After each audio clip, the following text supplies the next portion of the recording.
লোকসভায় বাজেট অধিবেশনের মাঝে নিজের মাতৃভূমি উত্তরবঙ্গের ঐতিহ্যবাহী দ্বিতীয় বৃন্দাবন নামে পরিচিত কালিয়াগঞ্জের নাট মন্দিরে চলা 64 প্রহর ব্যাপী নাম সংকীর্তনে সকলে মঙ্গল কামনায় পুজো দিলেন রায়গঞ্জ লোকসভা কেন্দ্রের সাংসদ কার্তিক চন্দ্রপাল। গত মাঘী পূর্ণিমার পুণ্যতিথি থেকে নাট মন্দিরে শুরু হয়েছে 64 প্রহর ব্যাপী নাম সংকীর্তন। বসেছে বিশাল মেলা, প্রতিদিন প্রচুর ভক্তের সমাগম হচ্ছে। সকলেই মঙ্গল কামনায় সোমবার রাতে দিল্লি থেকে এসেই নাট মন্দিরে পুজো দেন সাংসদ কার্তিক চন্দ্রপাল। তিনি বলেন, যখন টিনের চালায় নাম সংকীর্তন হতো তখন থেকেই তিনি আসেন পুজো দিতে। এখন দ্বিতীয় বৃন্দাবন ধামে পরিণত হয়েছে।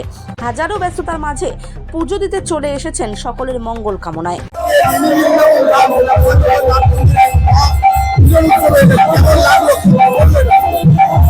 রাধে রাধে, হরে কৃষ্ণ কৃষ্ণ কৃষ্ণ হরে হরে, হরে রাম রাম রাম হরে হরে। হরিনাম মহানাম, এই নাম ছাড়া গতি নাই।